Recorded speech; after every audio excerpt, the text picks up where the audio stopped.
Red Zone TV kwoli webale kubanga okyagoberera yonna gy'osinzira okubanga gy'otulabira kyokola kya mutawaana nnyo gwakyatambula naffe ku mukutu ogwa Red Zone TV. Nawe atanaba kubanga osubscribinga nyongera okujjukiza nti kkirira wansi awo wolaba ekigambo subscribe kikwateko, kwata kade aka notification kakuyambeko okubeera nga kakujjukiza nti Red Zone TV kati bataddeyo, naawe obeera omu ku abo abatamisinga nsonga yonna eyo gye tuba tutaddeyo. Kakati kiriza nkuwe wano updates okusinzira ku bibuuzo byenfunye ku nsonga ya AGOA.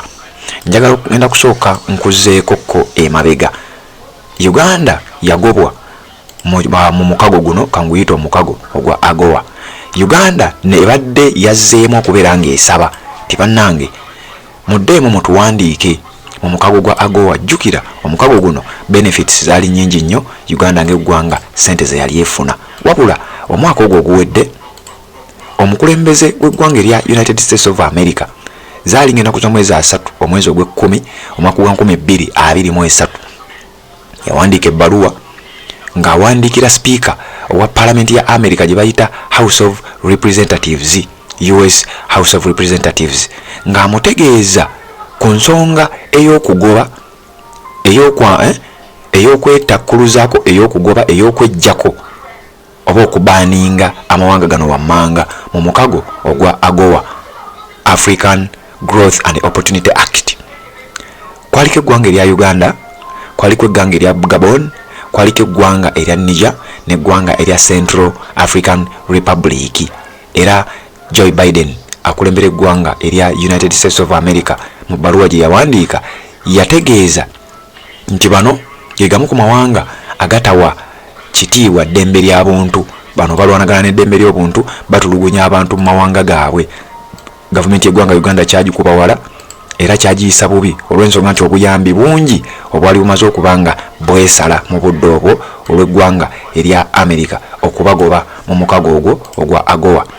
Gavumenti yasindika ba representatives ab'enjawulo nga bano bakulemberwamu amanyiddwa nga Hodrick Lwabogo, ono nga mukoddomi wa Yoweri Kaguta Museveni. Yagenda mu ggwanga erya United States of America mu kibuga New York boogerezeganye balabe nga waakiri baani eyo Abamerika bagivaako.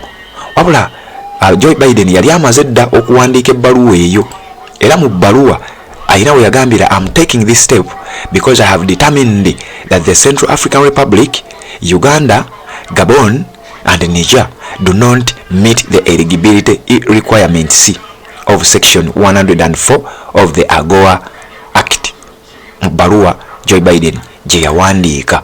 Era oluvannyuma nga nga speaker akubiriza olukiiko olw'eggwanga erya America olumanyiddwa nga House of Representatives ng'ayina okutekinga decision eya mukama we amanyiddwa nga Joe Biden. Kati njagala okutegeeza nti Uganda olunaku olwaleero wetwogerera nnaku nga 3 eziyise John nga ennaku z'omwezi 22 eggwanga lya Uganda lyazisabye okusinziira ku mawulire agava mu nsonda ezeesigika. Era okuva ku mukutu ogumanyiddwa nga Chimp Reports gwalaga nti Uganda yali ezzeemu okubeera ng'esaba to return to the AGOA trade deal, baddemu babeere nga bakolagana n'eggwanga lya America nti bannange mutuleke tubeere nga tukolagana, tuddemu tusuubuligane, tuddemu tubeere nga tukola nga bwe twali. Eggwanga lya America ne bagamba nedda ssebo, ffe tulina grounds kwe tuyimirira, temukkiririza mu ddembe ly'abuntu.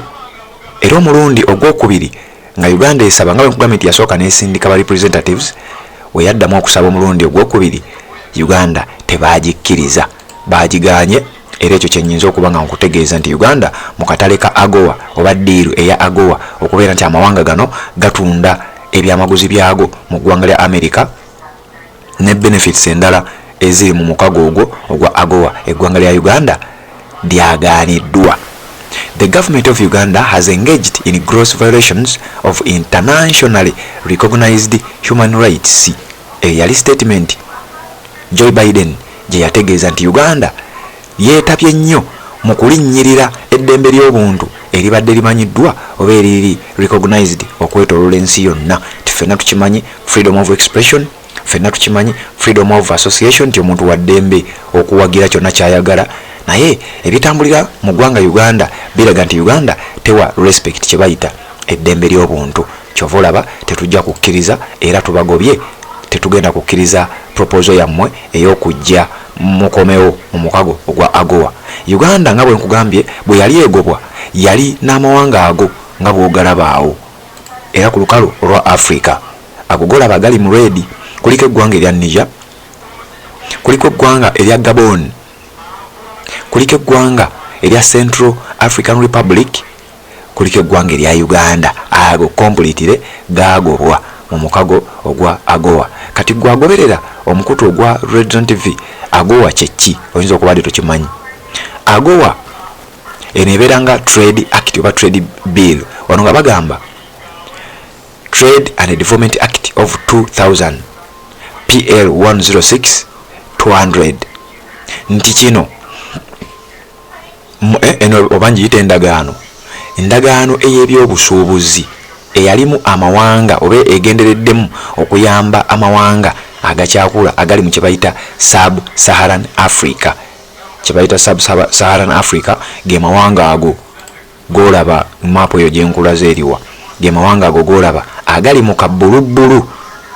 Sub-Saharan African countries, amawanga agagali mu mbeera embi, amawanga agakyakula, agamu newankubadde gakuzeekuze naye nga gali mu mbeera eyo ekyetaaga obuyambi. Kati nga America egendereddemu okubeera nga esitula economies oba ebyenfuna ebyamawanga ago ng'ekozesa region yaayo okubeera nti batundayo ebyamaguzi byabwe, era omukago guno ogwa AGOA gubadde guyambidde ddala abantu okuviira ddala mu mwaka gwa 2000 kubanga gwatandikawo ennaku z'omwezi, gwatandikawo mu mwezi gwali gwa kutaano mu mwaka gwa 2000.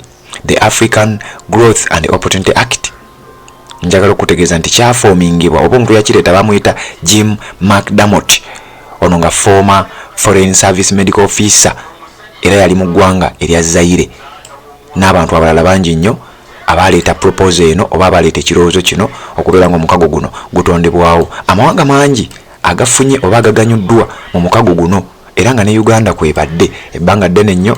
Uganda ebadde efuna ssente, efuna obuyambi, ebyamaguzi byayo newankubadde ng'olumu babadde nga bakomplaininga mu mutindo guli wansi, naye at least nga tutwala ebyamaguzi ne biba nga bitundibwa mu mawanga agali mu America n'ebitundu ebiriraanyeewo. Omwaka ogwo guwedde Uganda bwe bagifulumya mukago kwa AGOA ne basindika Odrek Rwabogo abeere nga ayogerezeganya n'abasajja, embeera abasajja ne bakaluba ne bigaanira ddala. Kati gwagoberera omukutu ogwa Region TV njagala okutegeeza nti eyo embeera ebadde ekomyewo. Uganda egezezzaako okuddamu okubanga esaba, wabula abasajja ne bagaanira ddala ne balaga nti tetugenda kubakkiriza. Region TV kwoli webale kubanga okyagoberera byonna gy'osinzira okubanga tulaba, kyokola kya mutawana nnyo ate naba kubanga osubscribinga kikole tubeere nga tutambula ffenna tuwuliziganye mu updates eziddako.